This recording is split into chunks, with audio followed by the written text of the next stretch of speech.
So আপনি যদি বিটকয়েনের প্রাইসটাকে ভালো করে লক্ষ্য করে দেখেন তাহলে দেখবেন বিটকয়েনের মধ্যে প্রচন্ড পরিমাণে ভলিটিলিটি চলছে আজকে বেশ কয়েকদিন ধরে। মার্কেটে গতকালকে একটি পজিটিভ নিউজ ছিল, মার্কেট পাম্প করেছে, আবার রাতের মধ্যে ডাম্প করে গেছে। সকালে একটি ব্যাড নিউজ ছিল কিন্তু মার্কেটে পাম্প এসে গেছে। বেসিক্যালি মার্কেটে হচ্ছেটা কি এটা কিন্তু ট্রেডাররা এবং ইনভেস্টররা বুঝতে পারছে না যে মার্কেটের এই আপসাইড ডাউন সাইডের এত মুভমেন্ট, এত ভলিটিলিটি, এত লিকুইডেশন হান্ট করার কারণটা কি।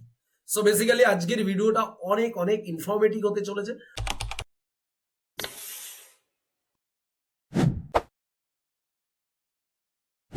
সো আমরা চলে এলাম আমাদের অফিসিয়াল টেলিগ্রাম চ্যানেলে। দেখুন গতকালকে ইউএস থেকে যখনই সিপিআই ডেটা এসেছিল 2.7%, এটা কিন্তু সারা মার্কেটের কেউ এক্সপেক্ট করেনি, অর্থাৎ কেউ ভাবতেও পারেনি কালকের যে এই 2.7 যেটা আর কি সিপিআই ডাটা এটা আসবে।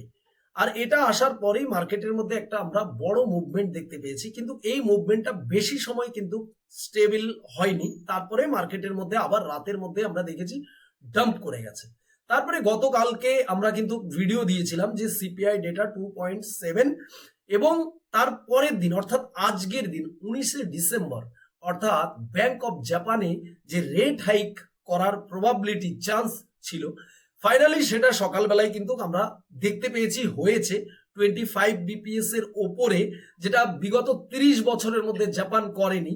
0.75% এই রেট হাইক করেছে এবং এটা আসার পরে মজাদার বিষয় যেটা কিনা পুরো জিওপলিটিক্যাল একটা নেগেটিভ নিউজ ছিল মার্কেটের জন্য, সেখানে মার্কেট ডাম্প না করে উল্টো পাম্প করে গেছে। কিন্তু আমরা এই ভিডিওতে আলোচনা করেছিলাম মার্কেটে এমনটাই হবে, মার্কেট ডাম্প করবে না, মার্কেট পাম্প করে যাবে। তো আপনি যদি একজন ক্রিপ্টো ইনভেস্টর বা ক্রিপ্টো ট্রেডার হয়ে থাকেন তাহলে অবশ্যই আমাদের এই টেলিগ্রাম চ্যানেলে জয়েন হতে ভুলবেন না। ভিডিওর ডেসক্রিপশনে লিংক দেওয়া রয়েছে, পিন কমেন্টেও কিন্তু লিংক দেওয়া রয়েছে। তার কারণ হয়েছে ক্রিপ্টো মার্কেটে কাজ করতে গেলে কিন্তু আপনাকে এই সমস্ত নিউজ আপডেট, টেকনিক্যাল, ফান্ডামেন্টাল এগুলো খোঁজ খবর রাখতে হবে। তো চলুন এবারে আমরা মূল বিষয়ে চলে যাই। সো আমরা বিটকয়েনের চার্টটা যদি উইকলি টাইম ফ্রেমে দেখি তাহলে বিটকয়েন এই জায়গায় কিন্তু যেখানে দাঁড়িয়ে রয়েছে এর নিচে একটা সাপোর্ট লেভেল রয়েছে 73,000-74,000 ডলারের কাছাকাছি। এই সাপোর্টের কাছে যদিও বিটকয়েন এখনো আসতে পারেনি, তবে যদি মার্কেটে আরো বেশি নেগেটিভিটি ক্রিয়েট হয়, সেন্টিমেন্ট, তাহলে নিচের দিকে অবশ্যই আসতে পারে।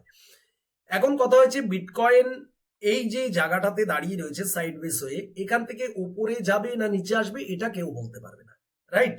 এটা যখন ওপরে যাবে, মোটামুটি আমরা বলে রেখেছি 1,05,000-এর ওপরে গেলে আমরা পজিটিভ ভাবতে পারি মার্কেটকে।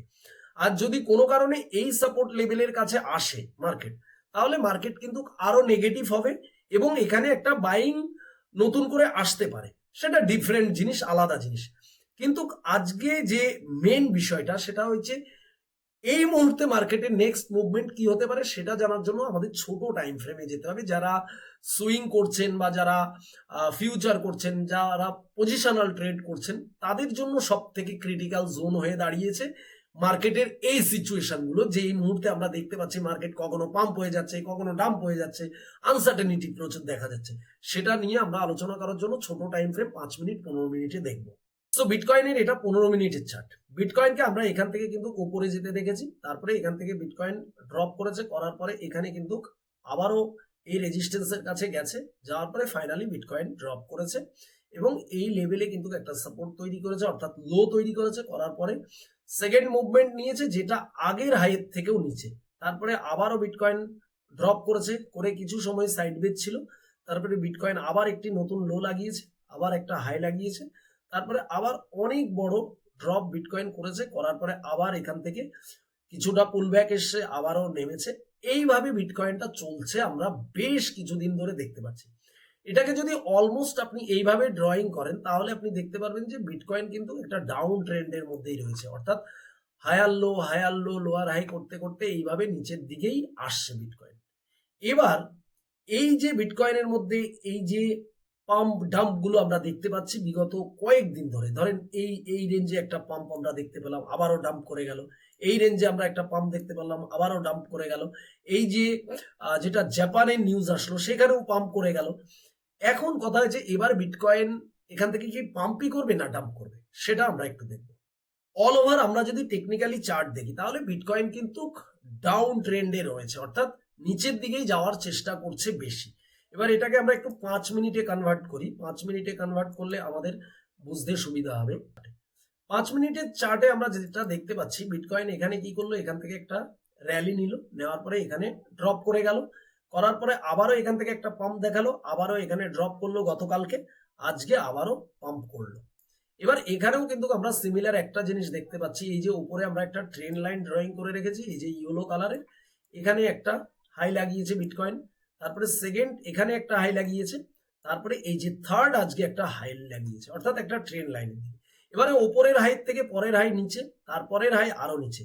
এবার যখনই এই রেজিস্ট্যান্স অর্থাৎ এই ট্রেন্ড লাইনে টাচ করছে মার্কেট, তারপরে মার্কেট সেখান থেকে কিন্তু ড্রপ করে যাচ্ছে, অর্থাৎ এখানে টাচ করলো ড্রপ করে গেল, এখানে টাচ করলো ড্রপ করে গেল। তো সিমিলার আমরা যদি টেকনিক্যাল দেখি তাহলে এই ট্রেন্ড লাইন অনুযায়ী মার্কেট এখন রেজিস্ট্যান্সের কাছে রয়েছে, এখানে সেলিং প্রেসার আসতে পারে, অর্থাৎ এখান থেকে মার্কেট আবারও সেকেন্ড বারের জন্য পড়ে যেতে পারে। আর যদি কোনো কারণে এটা না পড়ে, যদি আমরা এই রেজিস্ট্যান্সটা, এখানেও কিন্তু একটা সাইকোলজিক্যাল গেম আছে, কি আছে, ম্যাক্সিমাম ট্রেডার ভাবছে যে এখানে যেহেতু এটা একটা রেজিস্ট্যান্স রয়েছে, আপনি দেখতে পাচ্ছেন, আমি দেখতে পাচ্ছি, তাহলে সারা দেশের সারা পৃথিবীর ট্রেডাররাই কিন্তু দেখতে পাচ্ছে। তো এখানে মার্কেট মেকাররা কি করবে, মার্কেটকে কিছুটা আরো উপরে নিয়ে যাওয়ার চেষ্টা করবে, অর্থাৎ দেখাবে যে মার্কেট উপরের দিকে চলে যাচ্ছে, ব্রেকআউট হয়ে গেছে, কিন্তু ফাইনালি দেখা গেল মার্কেটকে ট্র্যাপ করার জন্য আবার নিচের দিকে নিয়ে চলে আসলো। সো এখন আমাদের যেটা নিয়ম অনুযায়ী করা, সেটা হয়েছে এই মুহূর্তে আমাদের কোনো সাইডে ট্রেড না করা উচিত, অর্থাৎ আমরা না ডাউন সাইডে যাব, না আমরা আপ সাইডে যাব, আমরা জাস্ট মার্কেটকে দেখব, ওয়েট করব। মার্কেটকে এখানে ফলো করলে আপনারা দেখতে পারবেন যে মার্কেট অলরেডি একটা সাইড বেস জোনের মধ্যে আজকে বিকেল বেলার থেকেই ফেসে রয়েছে।